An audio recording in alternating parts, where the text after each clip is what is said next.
दिसंबर 2006 नोएडा, एक नाले के पास पुलिस वाले खुदाई कर रहे थे जहां से बहुत सारे प्लास्टिक के बैग्स निकल रहे थे। उन बैग्स के अंदर थी बच्चों की खोपड़ियां, एक नहीं, दो नहीं, 19 बच्चों की। 8 साल से 20 साल की लड़कियां जो उस इलाके से पिछले 2 साल से लगातार गायब हो रही थी। 48 घंटे का रिमांड मिला है। जब ऐसा घिनौना काम हुआ है कि बच्चों का मांस खाना, इतना वो घाटिया कर्म किया तो इसलिए उसको फांसी हो गया। उनमें से कोई स्कूल से वापस आ रही थी, कोई पानी भरने गई थी और कोई काम ढूंढने गई थी। इन सब बच्चों की हड्डियां एक ही जगह पर मिल रही थी, एक पॉश कोठी के पीछे, और कोठी का एड्रेस था B5 sector 31 Noida.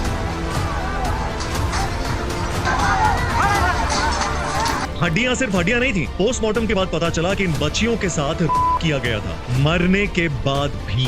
Police said that Kohli lured children with sweets into the D5 bungalow when he and killed them. Bodies को काटा गया था और यहाँ तक कि किसी ने कुछ हिस्सों को खा भी लिया था। Kohli said, "I cooked her and a part of her and ate it." इस केस ने पूरे देश को हिला के रख दिया था और मीडिया ने इसको नाम दिया था निठारी कांड, निठारी कांड, निठारी कांड, निठारी कांड, निठारी कांड। इस सब के लिए पुलिस ने पकड़ा था इस आदमी को, सुरेंद्र कोहली, उस D5 कोठी का नौकर। केस इतना ज्यादा बड़ा हो गया कि CBI को बुला लिया गया। The case was handed over to the CBI in April 2007. फिर कोर्ट में इस केस का ट्रायल हुआ जिसमें कोहली को मिली फांसी की सजा। नोएडा के निठारी हत्याकांड में सुरेंद्र कोहली को गाजियाबाद की CBI अदालत ने मौत की सजा सुनाई है। और वो भी एक बार नहीं, 2 बार नहीं, 13 अलग अलग केसेस में कोर्ट ने उसे 13 बार फांसी की सजा दी। मेरी नेपाल दरबार में तो फांसी की सजा का ऑर्डर हो गया है। हमारे देश की हिस्ट्री में आज तक किसी भी इंसान को इतनी बार फांसी नहीं मिली। मीडिया ने उसे कहा मॉन्स्टर और इंडिया का सबसे डेंजरस सीरियल किलर। पर फिर आता है नवंबर 2025, 19 साल के बाद supreme court of India, chief justice ये ऑर्डर देते हैं कि सुरेंद्र कोहली ने किसी भी बच्चे को नहीं मारा, उसे बाइज्जत बरी किया जाए। नोएडा के निठारी हत्याकांड में सह आरोपी रहे सुरेंद्र कोहली को 20 साल बाद आखिरकार रिहाई मिल गई है। About a man called Surinder Kohli. 19 years behind the bars, he walked out free last week. वही सुरेंद्र कोहली जो 20 साल से 19 बच्चों का किलर था, मोस्ट डेंजरस मॉन्स्टर था, उसे बरी कर दिया जाता है। मतलब कि 19 बच्चों की लाशें मिली, 19 परिवार तबाह हो गए, 19 साल तक केस चला और सुप्रीम कोर्ट बोल रहा है कि हमें नहीं पता कि कातिल कौन था। तो अब 2 सवाल हैं। पहला, अगर कोहली ने नहीं मारा तो उन 19 बच्चों को किसने मारा? और दूसरा कि अगर कोहली ने मारा तो हमारे देश की पुलिस, CBI ने इतना बड़ा ब्लंडर कैसे कर दिया कि 19 बच्चों के किलर सुरेंद्र कोहली को बाइज्जत छोड़ दिया गया। आज इस वीडियो में आपको पुलिस और CBI के ऐसे 5 ब्लंडर्स पता चलेंगे जिसकी वजह से उन्होंने इस केस को तबाह कर दिया, जिन्होंने असली कातिल को बचने का रास्ता दे दिया और जो ये प्रूव करते हैं कि इस देश में अगर आप गरीब हो तो आपके बच्चे की जान की कोई वैल्यू नहीं। आइए देखते हैं निठारी फाइल्स।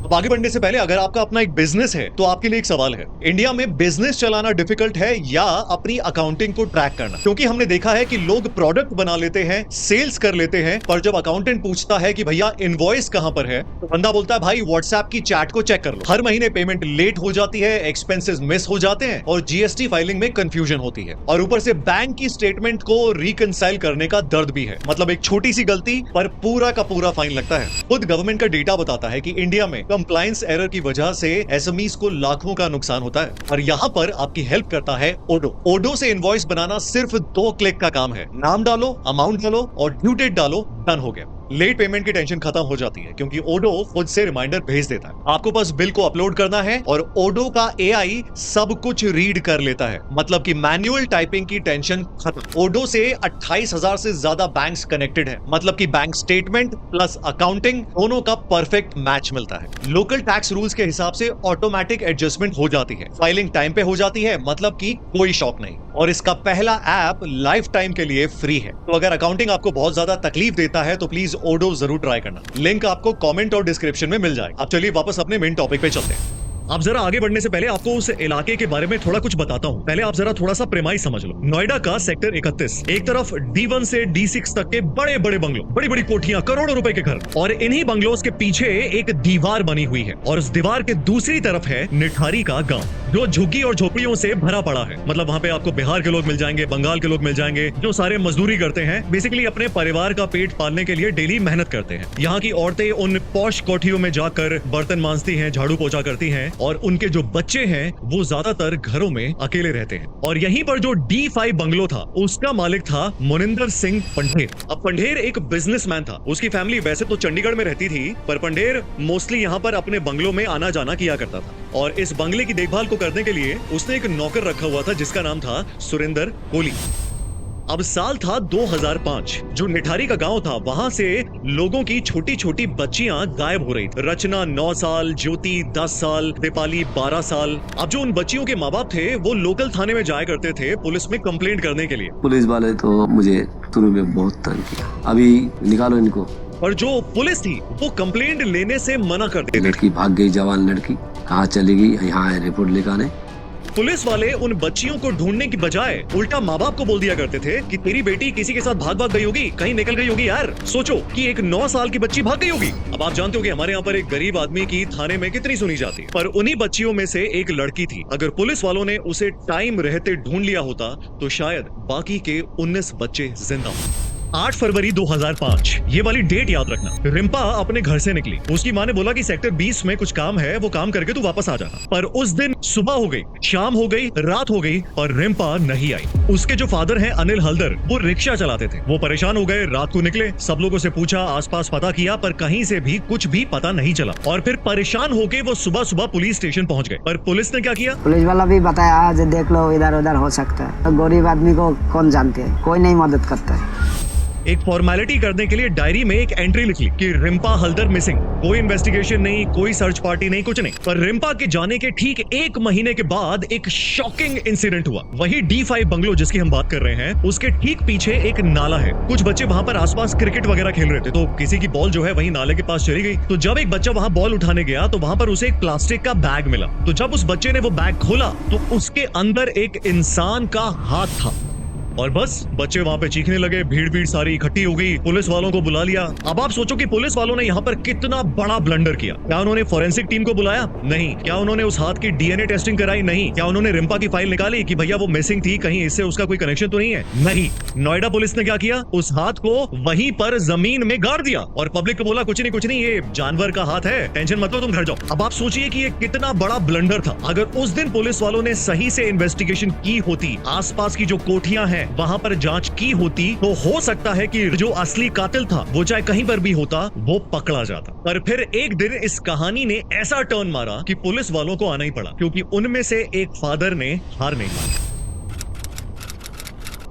7 मई 2006, एक 20 साल की लड़की थी, उसका नाम था पायल। वो वहीं निठारी के गांव में ही रहती थी। अब घर में उसके पैसा वैसा था नहीं, गरीब थी, तो बाहर जाके इधर उधर वो काम धंधा किया करती थी। तो उस दिन सुबह सुबह उसके फादर नंदलाल ने उससे पूछा कि बेटा तू जा कर रही है? 4 बजे लड़की गई, एक रिक्शे में बैठ के, मैं ही गेट खोला, लड़की एक रिक्शे वाले में बैठ के सेक्टर 31 निठारी गई। और उस पर्टिकुलर टाइम के बाद पायल को कभी भी किसी ने नहीं देखा। ऑटो वाला वेट करता रहा, वेट करते करते वो वहां से चला गया। अब शाम हो गई, रात हो गई, सुबह हो गई, लेकिन पायल वापस नहीं आई। उसके फादर नंदलाल परेशान होकर फिर वो सीधा गए पुलिस स्टेशन। पुलिस वाले तो मुझे शुरू में बहुत तंग किया, निकालो इनको।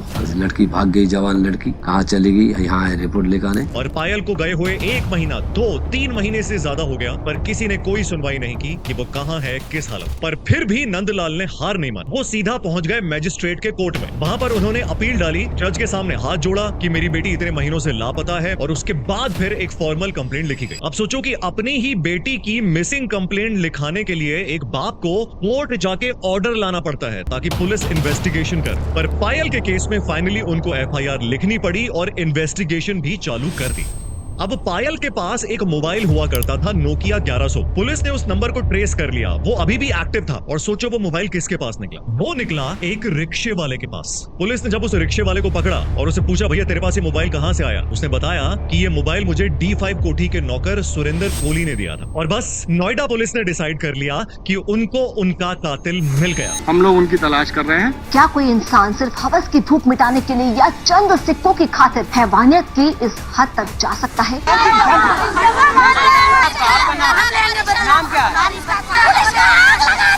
और अचानक से पुलिस वालों के पास सारे के सारे रिसोर्सेज आ गए और शॉकिंग ये कि इन्वेस्टिगेशन अभी चालू थी, कोर्ट में हियरिंग शुरू भी नहीं हुई थी, सबूत को वेरीफाई भी नहीं किया गया था, पर न्यूज वालों ने डिक्लेयर कर दिया कि सुरेंद्र कोहली भारत का सबसे डेंजरस किलर है। निठारी के उस आदमखोर का नाम था Surendra. Surinder Kohli, a name that evokes evil and extreme brutality. बात करेंगे निठारी कांड की, जिसमें मुख्य आरोपी सुरेंद्र कोहली। निठारी कांड के दोषी सुरेंद्र कोहली। और इसके बाद पुलिस वाले सिर्फ ये प्रूव करने में लग जाते हैं कि इसी आदमी ने सब कुछ किया है। पर प्रॉब्लम ये थी कि नोएडा पुलिस पर अब किसी को विश्वास नहीं था, क्योंकि 2 साल के बाद इनकी नींद खुली थी, पब्लिक और मीडिया बहुत गुस्से में थी। तो 2 महीने के बाद इस केस को सीबीआई को ट्रांसफर कर दिया गया। अब आप एक्सपेक्ट करोगे कि भैया सीबीआई वाले आए हैं तो फ्रेश तरीके से स्टार्टिंग होगी, साइंटिफिक इन्वेस्टिगेशन होगी, पर सीबीआई वालों ने क्या किया, उन्होंने नोएडा पुलिस की खराब इन्वेस्टिगेशन को एक्सेप्ट कर लिया। बिजनेसमैन बताए गए हैं जिनका ये नौकर है और इसका रोल इसमें निकल के आया, इसने कन्फेस किया है, इससे गहन पूछताछ चल रही है, इसकी निशानदेही पर यहाँ पर तलाशी भी चल रही है। और यहीं पर उन्होंने कर दिया सबसे बड़ा ब्लंडर। सुरेंद्र कोहली का कन्फेशन लेने में उनको 2 महीने लग गए। कोहली को अरेस्ट किया था दिसंबर के एंड में और उसका कन्फेशन लिया गया था 1 मार्च को। तो हमारे कानून के मुताबिक एक्यूज जो होता है उसका कन्फेशन 24 से 48 घंटे में लिया जाना चाहिए। अगर एक्यूज को लंबा टाइम कस्टडी में रखा जाता है तो उसे जबरदस्ती टॉर्चर करके बातें बुलवाई जा सकती हैं, और कोहली के साथ भी यही किया गया। 2 महीने बाद वो भी बोला कि हाँ जी, मैंने ही सारे बच्चों को मारा है, मैंने उनको फंसाया था और मैंने ही उनके साथ गलत काम किया था। तो इससे मीडिया को मसाला मिल गया, पब्लिक को मॉन्स्टर मिल गया और केस जो था वो सॉल्व हो गया। पर यहाँ पर एक प्रॉब्लम थी, कोहली अनपढ़ था, वो ठीक से पढ़ नहीं सकता था, और जिस कन्फेशन पे उसके साइन लिए गए थे वो प्रॉपर हिंदी और लीगल लैंग्वेज से भरा पड़ा था। और इसे भी शॉकिंग है कि 13 अलग अलग बच्चों के मर्डर में उसने 13 अलग अलग कागजों पर साइन किए, और हर कन्फेशन में सेम वर्ड लिखे गए थे और सेम सीक्वेंस में लिखे गए थे। अब आप ही सोचो कि अगर उसने 13 बच्चों के अलग अलग मर्डर किए, कुछ ना कुछ अलग कहानी, कुछ अलग बातें तो वो बताएगा, पर जो सारे कन्फेशन उससे लिए गए थे वो ऐसे लग रहे थे जैसे एक दूसरे के ऊपर कॉपी पेस्ट कर दिए गए। इलाहाबाद हाई कोर्ट ने अपनी 2023 की जजमेंट में क्या बोला ये सुन। कोहली ने जो कन्फेशन दिए उसमें वो खुद बोल रहा है कि पुलिस वालों ने मुझे फोटो दिखा के सारे नाम बताए कि देख ये रिम्पा है, ये पायल है, ये रचना है, और फिर उसे बुलवाया कि हाँ बोल कि तूने इसे मारा। पर अब मैं आपको वो सीक्रेट बताऊंगा जो मीडिया वालों ने कभी नहीं बताया और जिसे सीबीआई ने कभी भी इन्वेस्टिगेट नहीं किया। जब नाले से हड्डियां निकाली गई थी तो जांच के टाइम पे फोरेंसिक डॉक्टर्स ने एक चीज नोटिस की, बच्चों की खोपड़ियां मिली 19 और साथ में हाथों और पैरों की हड्डियां भी मिली, पर सबके धड़ मतलब कि जो टॉर्सो होता है वो सबका गायब था। अब टॉर्सो हमारी बॉडी का वो हिस्सा होता है जिसके अंदर हार्ट, लिवर, किडनी वगैरह होते हैं। अब यहाँ पर ये डाउट खड़ा होता है कि 19 बच्चों की खोपड़ी और हड्डियां मिली पर एक भी बच्चे का टॉर्सो क्यों नहीं मिला, वो कहां चला गया। डॉक्टर विनोद कुमार जो उस टाइम नोएडा के चीफ मेडिकल सुपरिंटेंडेंट थे, उन्होंने गवर्नमेंट कमेटी को एक और बहुत इंटरेस्टिंग बात बताई। सारी बॉडीज को सर्जिकल प्रिसीजन से काटा गया था, मतलब कि किसी ऐसे आदमी ने काटा था जिसे बहुत ही अच्छी मेडिकल नॉलेज हो। अब सुरेंद्र कोहली एक अनपढ़ नौकर था, वो ज्यादा से ज्यादा किचन के चाकू वगैरह यूज करता था। अब वो इतने सर्जिकल प्रिसीजन से बॉडी को काटेगा, इसके चांसेस कितने हैं? और यहीं इसके बाद एक और शॉकिंग बात पता चली कि बंगला नंबर D5 जो मोनिंदर सिंह पंडेर का घर था जिसके पीछे हड्डियां मिली थी, उसी के बगल में है बंगला नंबर D6। और D6 में कौन रहता था? डॉक्टर नवीन चौधरी, जो उस टाइम पे नोएडा मेडिकल सेंटर के मैनेजिंग डायरेक्टर थे। अब जब इस डॉक्टर की हिस्ट्री निकाली गई तो पता चला कि करीब 10 साल पहले इस डॉक्टर के ऊपर आरोप लगे थे कि ये किडनी बेचने का इलीगल काम करते हैं। इनफैक्ट 2007 में खुद गवर्नमेंट की कमेटी ने बात बोली थी कि इन मर्डर्स के पीछे ऑर्गन ट्रेड या किडनी रैकेट का एंगल भी हो सकता है। इसकी इन्वेस्टिगेशन होनी चाहिए और जो पड़ोस में डॉक्टर है उससे भी पूछताछ की जानी चाहिए। पर क्या उस घर में कभी रेड मारी गई? नहीं। क्या कभी उस डॉक्टर को इंटेरोगेट किया गया? कभी भी नहीं। और क्यों नहीं किया गया? क्योंकि इन्वेस्टिगेटिंग एजेंसीज ने पहले से ही एक मॉन्स्टर की स्टोरी जो थी वो बना ली थी और पब्लिक ने इस स्टोरी को मान भी लिया था। ये बात खुद इलाहाबाद हाई कोर्ट ने बोली कि इन्वेस्टिगेटिंग एजेंसीज ने आसान रास्ता चुना और एक गरीब नौकर को विलन बना दिया और साथ में ऑर्गेनाइज्ड ऑर्गन ट्रेडिंग के एंगल को कंप्लीटली इग्नोर किया। पर यहाँ पर एक और बात जो किसी को नहीं पता, कोहली ने कन्फेशन किया था कि उसने 16 मर्डर किए हैं, पर जो हड्डियां मिली थी वो 19 लोगों की मिली थी। तो सोचने वाली बात, ये 3 एक्स्ट्रा लोग कहां से आ गए? उनको किसने मारा था? इनफैक्ट निठारी गांव के जिन लोगों के बच्चे खोए थे उन फैमिलीज के डीएनए टेस्ट भी किए गए थे और मालूम है क्या पता चला कि उन 19 बॉडीज में से सिर्फ 8 बॉडीज के डीएनए सैंपल मैच हुए थे। मतलब कि उन 19 बॉडीज में से 11 बॉडीज ऐसी थी जिनका आज तक ये पता नहीं है कि वो कौन थे, उनको मारा किसने था। इन्वेस्टिगेशन के टाइम पे पुलिस वालों ने एक और बहुत बड़ा झूठ पब्लिक में बोला था। उन्होंने कहा था कि हमने कोहली को पकड़ा और फिर कोहली ने हमें बताया कि भैया बॉडीज कहां पे हैं, फिर हमने वहां जाकर बॉडीज को रिकवर किया। पर मालूम है कि गवाहों ने कोर्ट में क्या बोला? उन्होंने बताया कि हड्डियां तो पहले ही मिल चुकी थी जब पब्लिक ने वहां पर खुदाई की। पुलिस ने कोहली को तो बाद में पकड़ा था और इस वजह से इंडियन एविडेंस एक्ट सेक्शन 27 के अंदर पुलिस के इस झूठे क्लेम की वजह से जितना भी एविडेंस रिकवर किया गया था उसे जीरो माना गया। और बस अब आखिरी स्टेप बचा था। नवंबर 11, 2025 supreme court of India. Chief justice of India के क्या वर्ड्स थे सुनोगे? कि ये बहुत दुख की बात है कि इतनी लंबी इन्वेस्टिगेशन चलने के बाद भी आज तक जो असली मर्डरर्स हैं वो कभी नहीं पकड़े गए। और फाइनली नवंबर 13, 2025 सुरेंद्र कोहली जो डेथ रो पे था, जिसे 3 अदालतें फांसी की सजा दे चुकी थी, वो बरी हो गया। तो बस यहीं पर ये पूरी कहानी खत्म हो गई।